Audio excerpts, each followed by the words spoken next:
Voyage, now on BBC Two, to a time when monsters ruled the earth. These strange markings, preserved in the clay of a Texas riverbed, are footsteps into the distant past. For one fleeting moment, 100 million years ago, a gigantic creature passed this way. For scientists, the tracks of a dinosaur are an enticing trail. Who were these ancient creatures? What were they really like? Beneath a bleak Midwestern landscape lies one of the largest dinosaur graveyards in the world. Here, scientists are piecing together the fragments of a tragic day when hundreds of animals met their death. Ironically, how they died may give us dramatic insight into how they lived.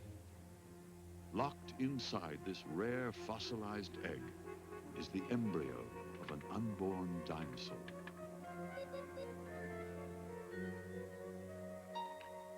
This tiny creature, frozen in time, now gives scientists their first look at the intimate family life of a prehistoric monster. I really like this maquette. A group of maverick scientists puts the finishing touches on a radical new image of these extraordinary creatures. I mean, it's striking because I was just in Washington and studied the specimen that this is based on. And this is specimen 46. 20 years ago, one of them helped turn the world of the dinosaurs upside down. Dinosaurs are nature's special effects. They're fantastic, but they're real.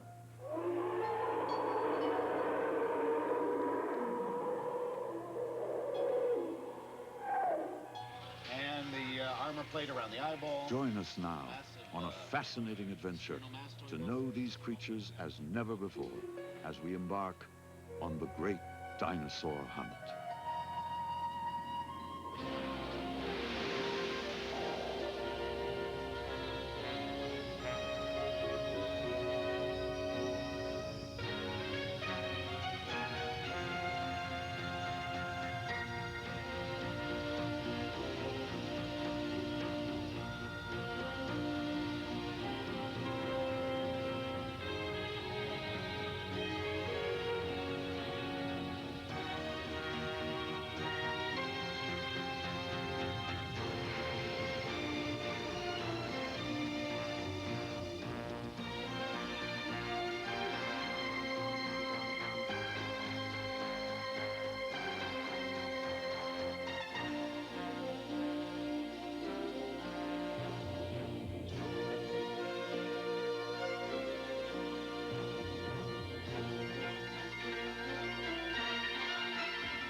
Childhood, they lurk in our nightmares and haunt our dreams. Since we first discovered them, dinosaurs have cast a fascinating and alluring spell.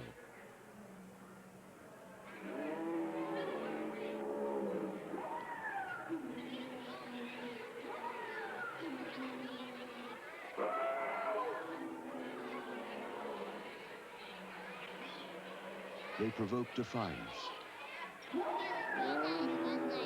conjure fantasy, inspire awe.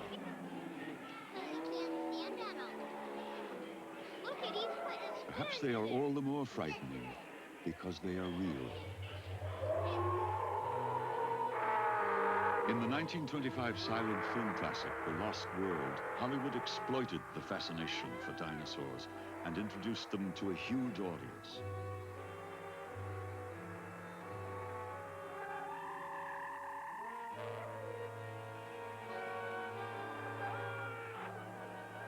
The battle between these two great beasts was considered a tour de force of the imagination.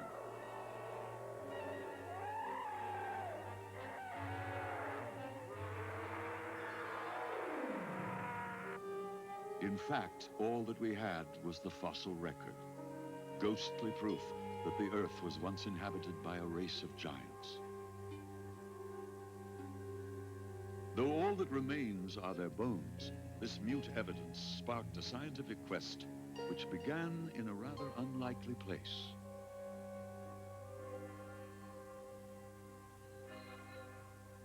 Paris at dawn recalls a painting by Monet. Today, Montmartre awakens to the same sights and sounds that lured a generation of artists over a century ago. Lautrec, Cézanne, Renoir.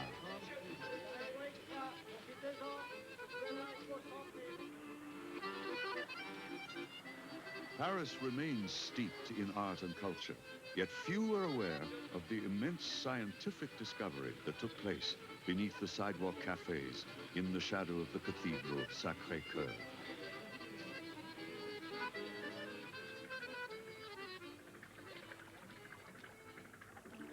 In the 18th century, Europe was still locked in religious dogma. Based on biblical truth, it was believed the earth was only a few thousand years old. The ancient world was unknown. Then a startling discovery was made in Montmartre. It was 1796, and gypsum, the original plaster of Paris, was being mined to rebuild the city after the French Revolution. As workers descended into the quarry, they began to uncover more than gypsum. The discovery of strange bones and animal fragments caused a sensation. The fossils were brought for examination to the laboratory of a brilliant young anatomist. Georges Cuvier had the uncanny ability to identify animals from a few odd bones. He believed that each group of animals had a unique architecture. Each bone was a clue to the design. By comparing the fossils found in Montmartre with living species, Cuvier made an astounding discovery. In an historic lecture, he announced that the fossils were the remains of creatures long vanished from the earth. Creatures now extinct.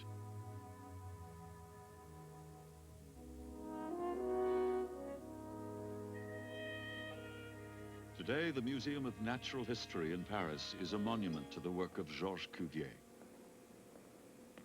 Housed here is his original collection of fossils and drawings. It attracts scientists like evolutionary biologist Stephen Jay Gould of Harvard University.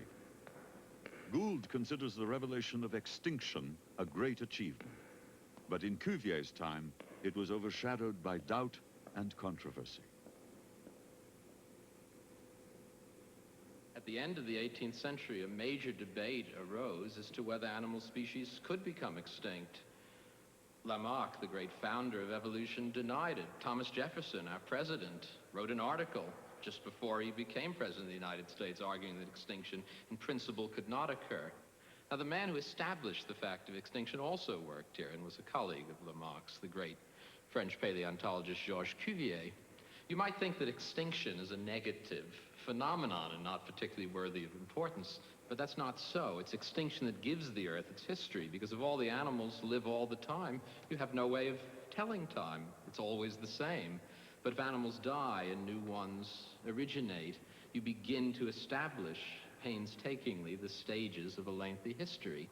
Now, this specimen is the most famous in that sequence. It's an animal called Paleotherium.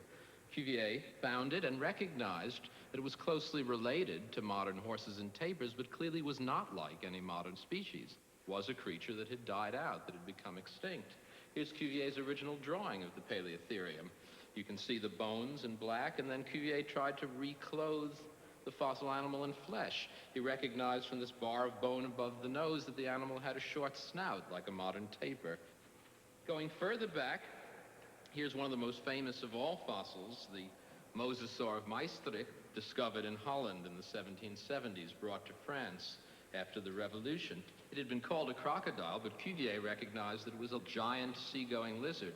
And so we have a sequence, a history, in which the further back you go, the more unlike modern creatures the animals become. And by this procedure, Cuvier established a lengthy, continuous, and sensible history of the Earth, thereby making that fundamental contribution to geology's greatest effort. In so doing, people could recognize that dinosaurs, which were being discovered about the time that Cuvier was working, were not just peculiar big creatures that had lived for a while and died, but the dinosaurs, in fact, were the chief denizens and inhabitants of an entire world of great duration that lasted for more than 100 million years before there were any large mammals at all. Georges Cuvier raised the curtain on the stage of ancient life. His discovery revealed an Earth much older than ever imagined, yet it would be almost a century later before the full drama of the dinosaurs would begin to unfold. In 1877, the American frontier was moving west. It was a time of trailblazing adventure and daring. Complete dinosaur skeletons had been found in Colorado and Wyoming. The discovery would launch the great American bone rush and ignite the bitterest feud in the history of paleontology. Edward Cope was brilliant and ambitious. He wanted fame and fossils. His rival, O.C. Marsh, had the money to pay for them. Driven by jealousy and greed, their methods were often less than subtle.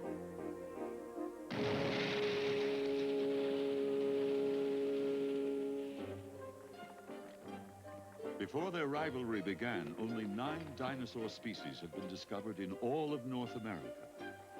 But in less than 20 years, their feud had added another 130 species to the list. It was a phenomenal achievement. Now, paleontologists could assemble the bizarre creatures that once roamed the ancient Earth.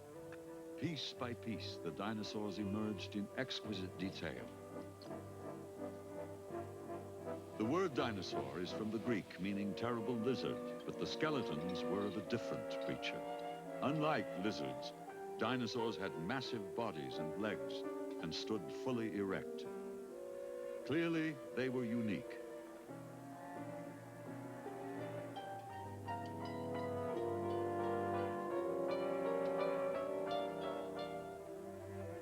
Lured by something new, the public flocked to see these giants of a bygone era. Good for you. Tyrannosaurus rex. It was one of the last dinosaurs to appear on the face of the Earth. Today, the Tyrrell Museum of Paleontology in Alberta, Canada, is the world's newest showcase of the dinosaur. It suddenly appeared back here in Drumkeller some 70 million years ago. In all likelihood, this dinosaur, if he were all fleshed out and were out hunting, wouldn't even pay any attention to us. The battle for the bones is over. Now it's a battle of ideas. Being challenged are long-held beliefs about the dinosaurs. We think of them as dim-witted, sluggish, and obsolete, doomed to extinction. But were they? What were they really like? A new generation of paleontologists is re-examining the fossils. The hunt is on to understand the physiology and behavior of dinosaurs, to bring them to life. Even children are rediscovering them. Change the hair. Push 7. Change the tail. Yeah, the tail. At Dynamation International in Southern California, dinosaurs are resurrected from the past through the magic of electronics and engineering.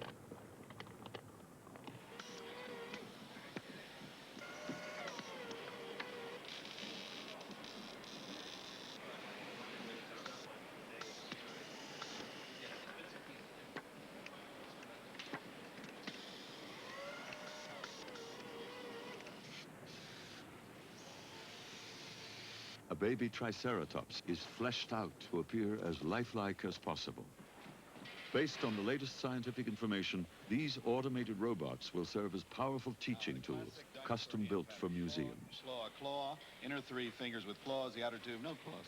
They're all like that. And, the classic dinosaur paw, you know. Robert Bacher of the Museum of the University of Colorado in Boulder serves as a design consultant to the company. And even, in a sense, the great Tyrannosaurus, because she got only 2 claws, right? And they are the first 2 fingers, thumb and forefinger. Okay. The ancestors had more. Bacher is one of the new breed of paleontologists who have challenged the orthodoxy that dinosaurs were reptiles, a proposal that has fanned a storm of debate. Every generation of scientists has to assume that a lot of what they've been given is right, so you can do something new. And every once in a while, it's healthy to go back and say, well, maybe everything we were taught is wrong. Or maybe if we turn it upside down, it makes more sense. And that's what struck me in the 60s, that if you turned dinosaurs upside down, if instead of being cold-blooded and stupid and slow in the swamps, they were warm-blooded and smart and lively on the land, it started making a lot more sense. But there's always this challenging by orthodoxy, and I guess it's healthy, you know? It keeps you honest, keeps you fighting. And as Zorba the Greek said, if you don't fight, you die, right? Barker and his colleagues are convinced that dinosaurs were much more active and vigorous than previously thought. The way I've done this guy, you can see the sort of horn-rimmed glasses of bone that go around the eye from behind. And the eyeball itself arranged so that the right and left eye can see directly forward, right? Stereoscopy, binocular vision. It had depth perception. At the heart of the debate is the question of whether they were cold-blooded, like reptiles, or warm-blooded, more like modern mammals.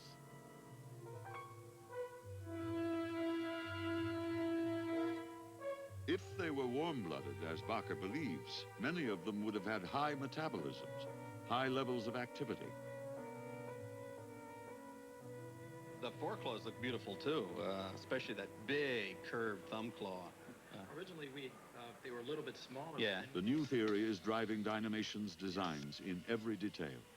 If they were warm-blooded, many may have been highly active and surprisingly aggressive. Evidence comes from an out-of-the-way place, Dinosaur Valley State Park in Texas.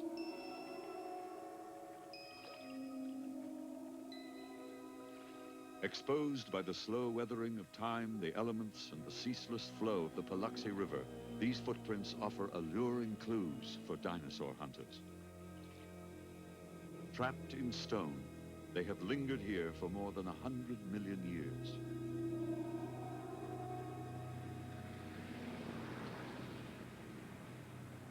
The citizens of the little town of Glen Rose have capitalized on the footprints. They've actually developed a small tourist industry around them. Director of the local museum, Jean Mack, recalls them from her childhood. First time I saw him was out at Wheeler Branch. And I had an uncle who was a bootlegger, and of course he hid his whiskey out there. And he saw all these markings himself. I believe George Adams, the ones that had found them out there, and we all went out to look at them. And my stepfather said, oh, they're Indian markings. And of course, I wasn't but 10 years old, and I thought, if Indians didn't make those tracks, if they was going to make them, they'd been in a straight line. It certainly wouldn't go around in circles just like they was just milling around. The strange markings would make news in 1940 when Roland T. Byrd of the American Museum of Natural History led an expedition to bring back specimens. Draining a section of the Paluxy, he found the footprints of a giant brontosaur, the first ever discovered. Over time, the changing course of the river had washed away millions of years of sediment to expose the tracks.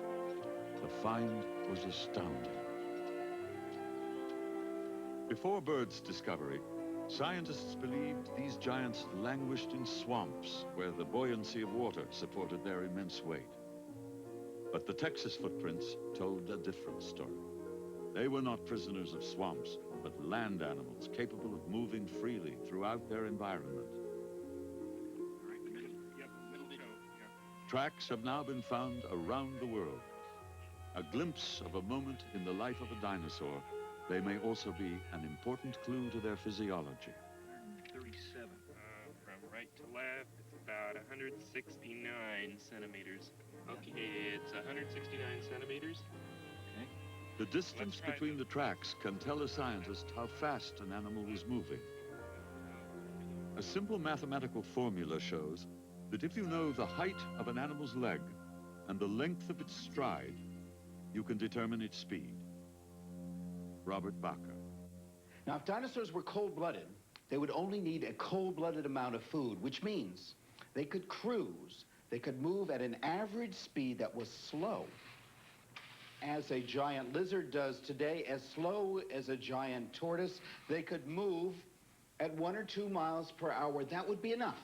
And their average footprints would look like this. The average cold-blooded T-Rex shuffling along. That would be fast enough. But if Tyrannosaurus Rex and its kin and its herbivorous prey were warm-blooded, they would have to cruise faster because a warm-blooded metabolism demands a faster average speed, looking for food, looking for water. So a warm-blooded Tyrannosaurus Rex would leave footprints like this. Twice as fast. A theoretical 10,000-pound warm-blooded T-Rex would be cruising at 4 miles per hour. Faster than a pack of wolves, faster than a pack of hyenas, emphatically a warm-blooded pace. And in the herbivore Triceratops was nearly as fast. Tyrannosaurus Rex moved on average hour to hour, day to day, not at a cold-blooded shuffle, but at a hot-blooded cruise. And so did its small relatives, and so did its herbivorous prey, so did Triceratops. So the overwhelming mass of evidence from hundreds of dinosaur footprints is their world was one not of the cold-blooded shuffle, but of the hot-blooded cruise.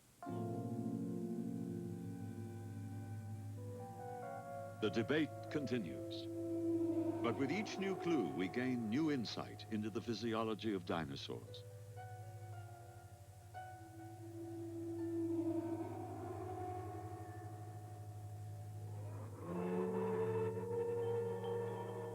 Far from the world of cold-blooded reptiles, it was a world filled with vitality and activity. A world of hot-blooded competition and ferocious aggression. A world where both predator and prey were superbly adapted to their surroundings. A world far different from today.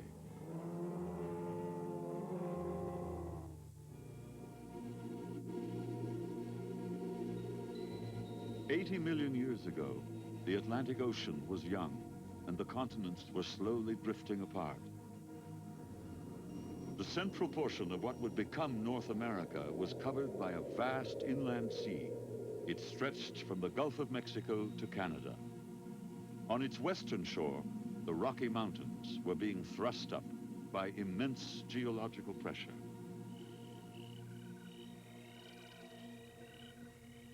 Humid, warm, and tropical, this lush landscape was the domain of the dinosaurs.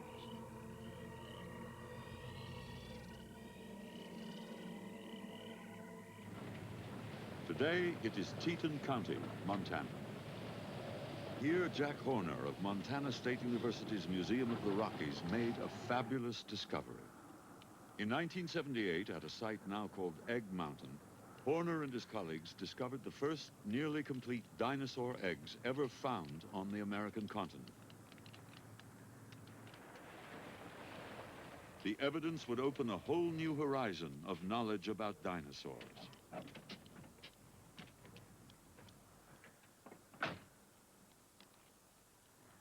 This rocky outcrop was once a small island, close to the shore of a great lake, not far from the salty inland sea. The lake was shallow, and the island one of many. Nests containing clutches of up to 12 eggs were unearthed here. It was a unique and significant find. No. They dry out over a period of years, and they just begin to crystallize, and everything This might even be a hadrosaur tooth fragment. Perhaps this was once an enormous dinosaur breeding colony. Nothing like it had been discovered since the Central Asiatic expedition to Mongolia in 1922. With 125 camels, 4,000 gallons of gasoline, 3 tons of baking flour, and a fleet of specially equipped automobiles, the expedition set out for the Gobi Desert under the leadership of Roy Chapman Andrews.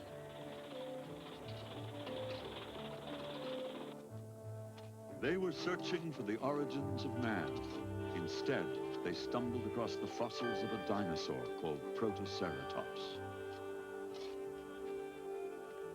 Nearby was a nest of her eggs, the first ever found.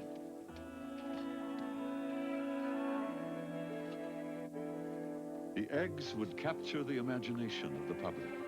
More than bones, they seem to evoke an image of dinosaurs as living creatures. 50 years later, and halfway around the world, Jack Horner would unearth the eggs of an animal called Hypsilophodon. Once the eggs are back from Egg Mountain, what I'm interested in finding out is the animal's behavior was like. And so when we find the eggs, all we're finding usually just the lower ends of the eggs with the top missing. And the fact that we find the lower ends of the eggs intact implies that the babies hatched out of the eggs and left the nest immediately.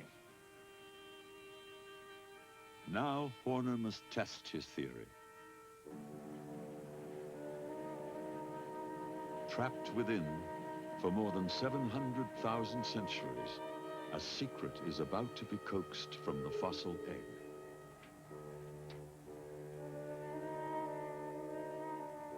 At a hospital in Bozeman, Montana, a CAT scan, normally used for imaging the human body, peers deep into the ancient egg, searching for signs of an embryo.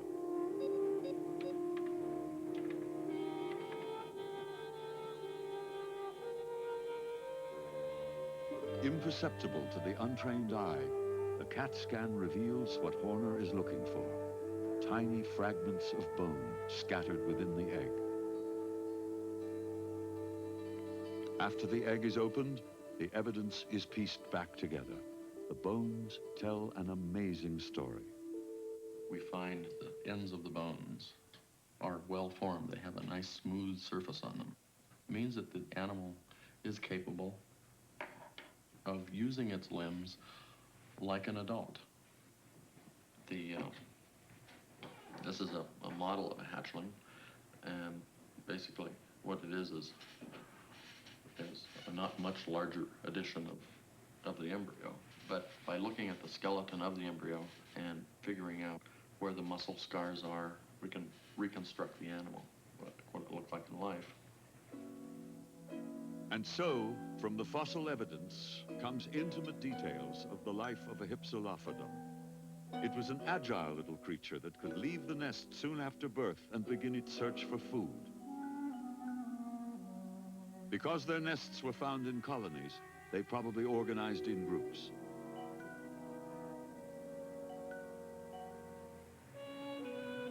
On the shore of the ancient lake, not far from the original nesting sites, Horner finds egg fragments of an entirely different animal. In contrast to the Hypsilophodons, we have the other nest. Instead of finding the lower ends of the eggs intact, we have pieces of eggshell broken up in the nests. We have one of the nests that we found had the remains of 7 babies this size, together with a lot of very large eggshell fragments. And they were crushed in such a way it appeared that they were, in fact, embryonic remains. And then after reassembling the skeleton and putting some eggshell together to see what the size of the egg is, we have a wooden model of how big the egg would be. We could do that by actually measuring the curvature of the eggshell and get some general ideas as to the shape of the thing, then reconstruct the egg and reconstruct the skeleton, and we can see that the young one that we found is in fact small enough to fit into the egg. By looking at the bone structure of these particular, the hatchlings, we can see whether or not the bone condyles are formed like the Hypsilophodons or not. And here is thigh bone from the little hatchling, and if we look at the ends of the bones, the joint ends, the condyles are not formed. In fact, it's very spongy at the ends. When we look even at the individual that's a meter long, the ends are still spongy. They're not smooth at the ends. What this tells us is that these bones had a very massive cartilaginous cone at the end, very thick cartilage. And we see a very similar situation in what we call altricial birds, birds that are nest bound. It hatches out and then is brought food by the parent, and all of the energy goes into actually growing very rapidly. It doesn't have to expend energy going out to get food on its own or walking around. It just stays in the nest. The limb bones suggest that it couldn't walk very well anyway. In fact, highly unlikely that it could get out of the nest and walk at all. Here was evidence of a gentle, caring creature. Horner named her Dinosaur, the good mother lizard.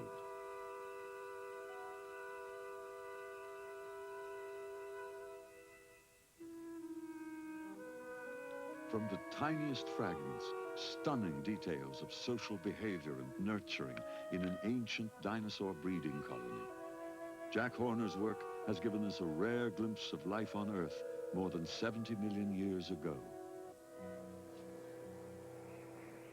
The fertile wheat fields of Alberta, Canada, are scarred by a geological feature known as the Badlands.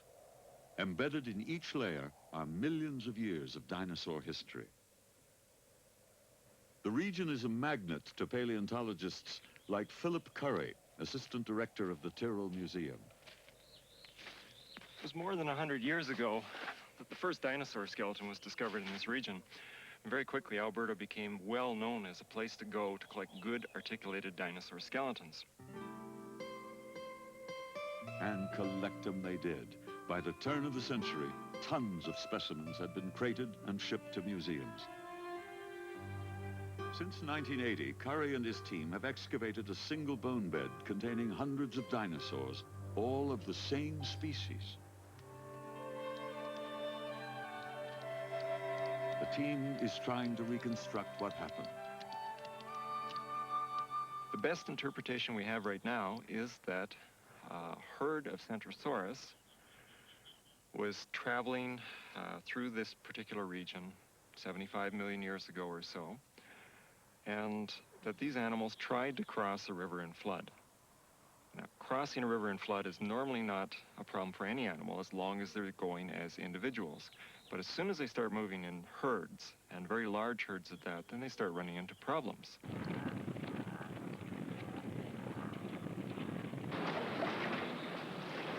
A herd of wildebeest in Africa is a chilling analogy. Crossing a river by the thousands, they often get tangled in confusion and panic. Many drown.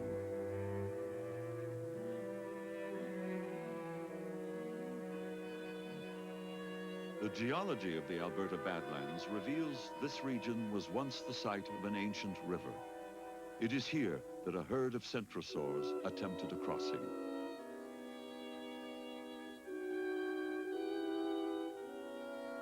Like the wildebeest, some probably panicked, got in each other's way, and drowned. Their bodies washed downstream and collected on the riverbank. Now, we have evidence for what happened next because a lot of the bones in the Centrosaurus bone bed are fractured like this. They have these nice spiral fractures on them. And normally you don't get this unless the bone is fresh, and this indicates that these animals were probably trampled. In addition to that, we found large numbers of theropod teeth, and in fact, it's the second most common type of animal in the bone bed. There was a tremendous variety of them. Carnivorous dinosaurs, like modern carnivorous mammals, probably were active carnivores most of the time. But when there was a readily available source of carcasses, they almost certainly turned into scavengers as well. And that's not unusual now as then. The best evidence, though, comes from the bone fragments themselves. And if you look at this one, for example, you can see where a tooth has gone across and sawn the edge of the bone. And in fact, here we can even see little serrations, which are on the back of the tooth and the front of the tooth, which have sheared the flesh off the bone. And when we find tooth marks like these all over these bone fragments, and there's no question at all that these things have been eaten by these large carnivorous dinosaurs. The Centrosaur bone bed has contributed much to our understanding of a single event. But Curry believes this mass death is part of a larger story. The evidence from the Centrosaurus bone bed is starting to build into something much bigger because in conjunction with some of the footprint sites that we know about, the nesting dinosaur sites in southern Alberta and Montana, and other types of bone beds that we're finding, we're getting an overall picture now that dinosaurs were moving in large herds very frequently. Now, this doesn't mean that all dinosaurs were doing that, but certainly a large number of species were.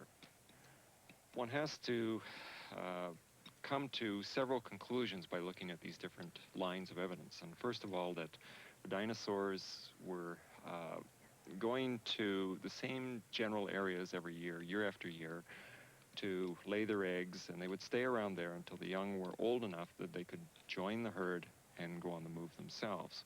So there's this parental care aspect to all these lines of evidence. Secondly, you have to wonder why dinosaurs would collect in such large herds. And I think that the strongest line of evidence right now is that dinosaurs were in fact migrating animals. Like the wildebeest, the dinosaurs may well have migrated in vast numbers across the landscape of the ancient world. If so, it must have been a breathtaking spectacle.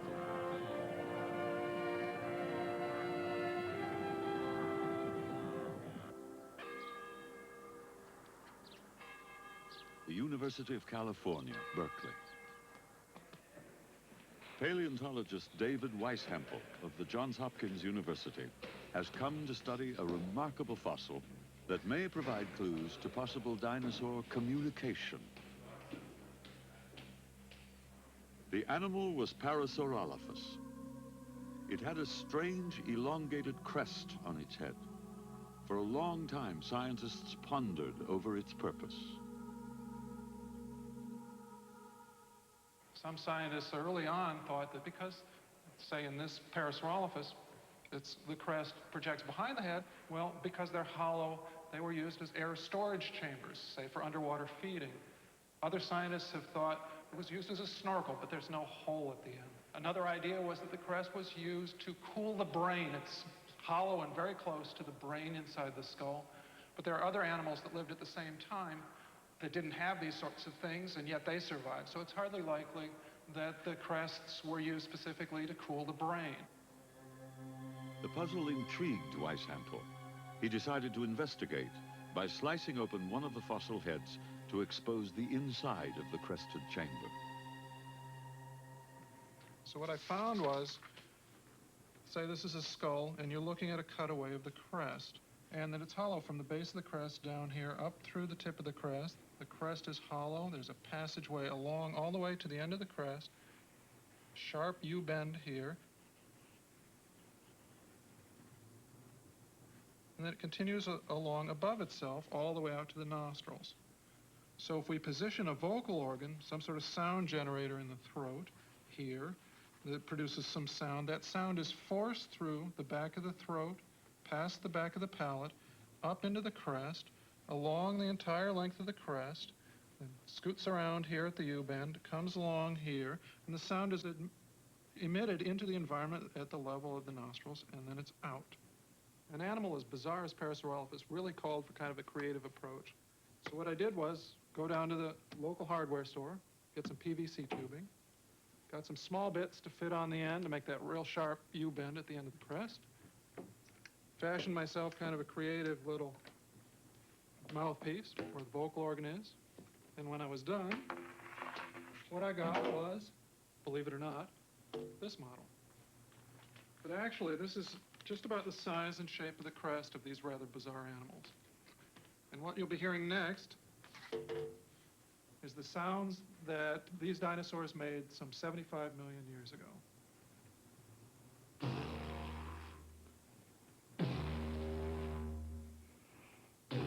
And now, a hadrosaur minuet in G.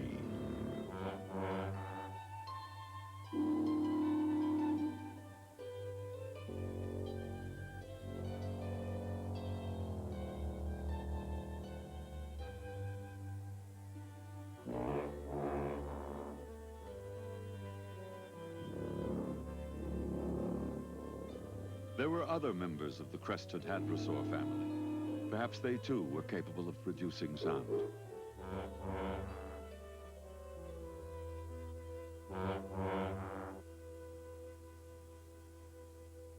The ear canal of a crocodile bears a striking resemblance to that of a crested hadrosaur.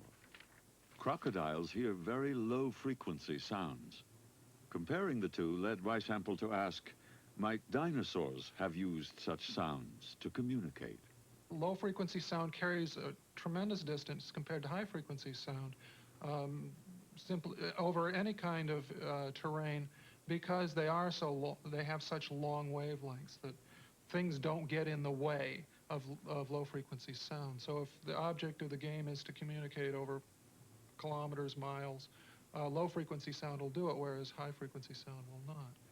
The other advantage is that low-frequency sound sources are very hard to locate, so that a hadrosaur out there honking away is going to be tough to locate. And just think of going to a choir concert, and you close your eyes. It's really easy to pick out where the soprano is, whereas it's very difficult to pick out where the baritones and basses are. The same thing applies to hadrosaurs honking in the late Cretaceous. That if the object of your communication is, look out, there's a tyrannosaur here, and you don't want the tyrannosaur to focus in on you, you make noises at really low frequency. So Parasaurolophus probably used low-frequency sound to confuse predators as well as to communicate. Communication denotes social behavior, such as that displayed by African elephants.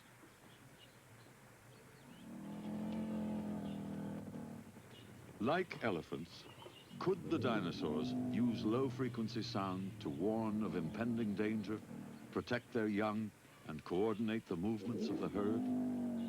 Weishampel believes at least one dinosaur could.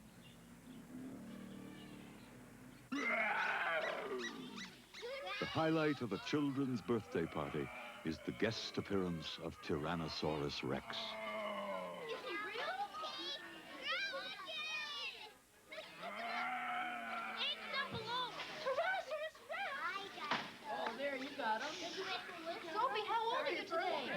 The commercial world has merchandised dinosaurs on a massive scale.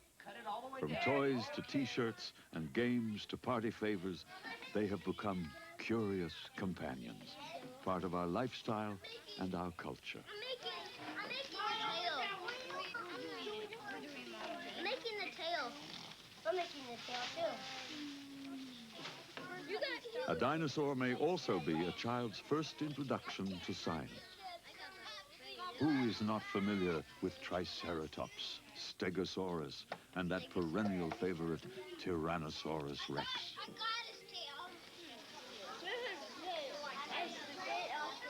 Yet the ancient world was home to a much larger cast of characters. Literally hundreds of species have now been identified. But it is our insight into their physiology and behavior that has brought them to life. A big brachiosaur could weigh over 70 tons and tower more than 50 feet above the ground, heavier than a herd of elephants and as tall as a 5-story building.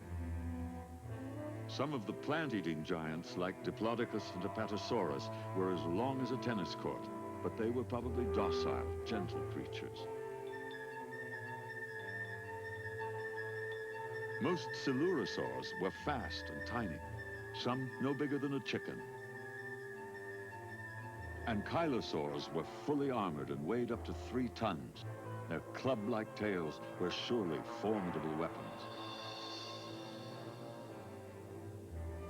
Oviraptorosaurs were agile, nimble carnivores with relatively large brains and an ability to hunt down prey with deadly speed.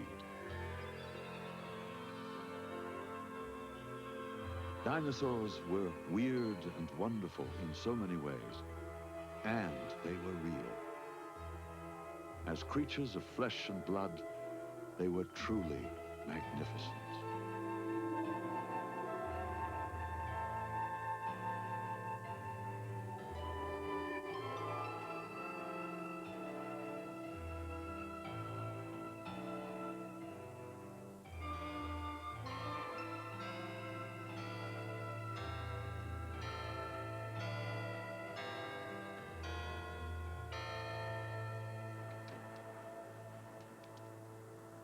The more we learn about them, the more we need to ask.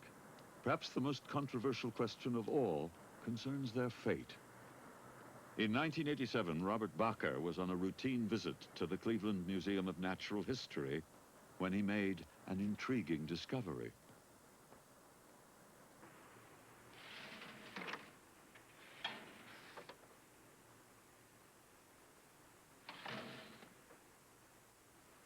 There are two places to hunt for dinosaurs. You can get yourself a Jeep and go to the Badlands of Montana and dig holes. You can find new kinds of dinosaurs.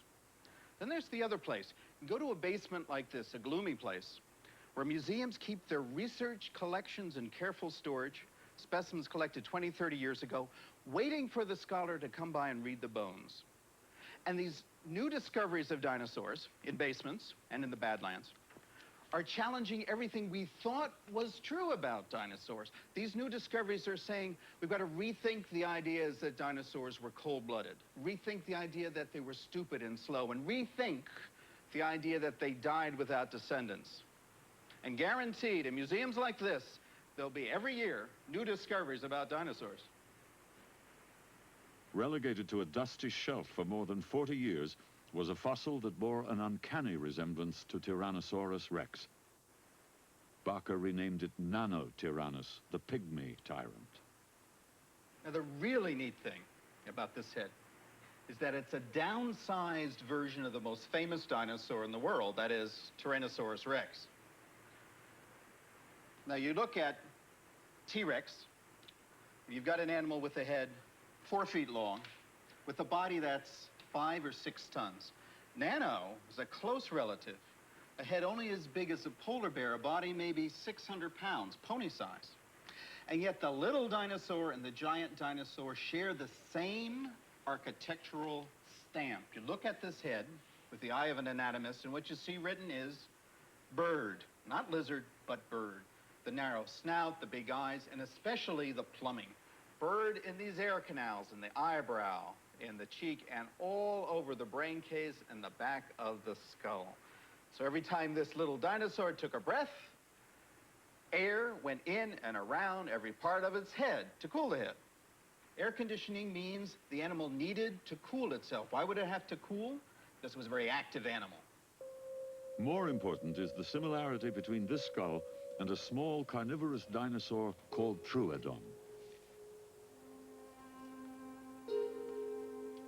The features of this lightly built hunter show an amazing resemblance to many living birds. Scientists have long suspected that birds are descended from a very ancient animal, but which one? Many now feel that Troodon was one of the missing links in a long and complex chain that reaches back 150 million years.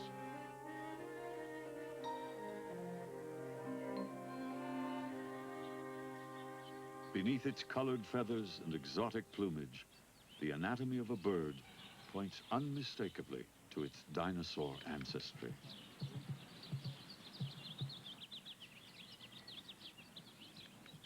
You can map every joint and every bump and every mark left by a muscle right onto the skeleton of a turkey or roadrunner or an ostrich. These are not vague resemblances. They're absolutely precise. There are 8,400 species alive today that are direct descendants of dinosaurs, and those 8,000 odd species are birds. Every single bird, from hummingbird to pigeon to ostrich, every single living bird is without question the direct descendant of a small meat-eating dinosaur. And what we've discovered this last year is that meat-eating dinosaur, that bird ancestor, was a close relative of the Tyrannosaurus, a close relative of Tyrannosaurus rex. So when you look at your canary, you're seeing a bit of T-Rex.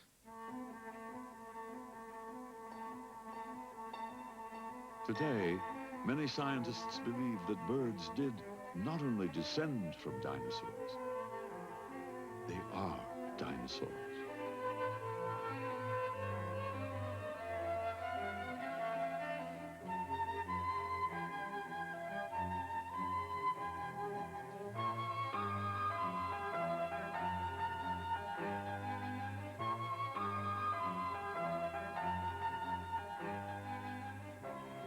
So on a cool autumn evening, look up.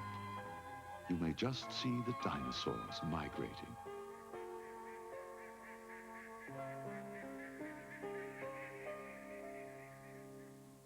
Eventually, inevitably, the giants died. While nature decreed that at least one species would survive, most of them would not. After a staggering 140 million years, they perished. Here in the rocks at the end of the Cretaceous period, their fossil record ends.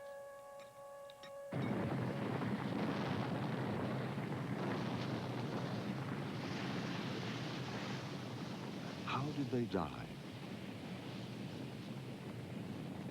There are many theories. Was it a single cataclysm or a series of events? A widespread viral infection or a deteriorating climate and diminishing food supply? Could it have been something more spectacular, not of this earth?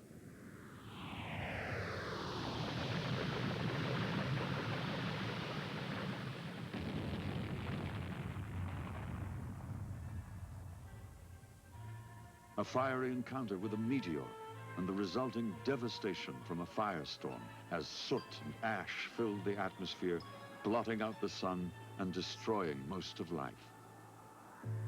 Perhaps we shall never know. But when the Cretaceous period ended, the dinosaurs and more than half of all species on Earth were gone.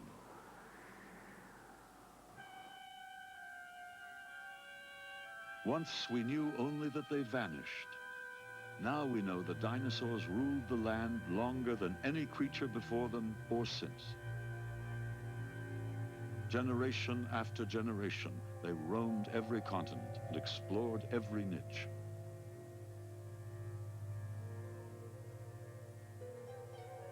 They came in bewildering numbers and in every shape and size.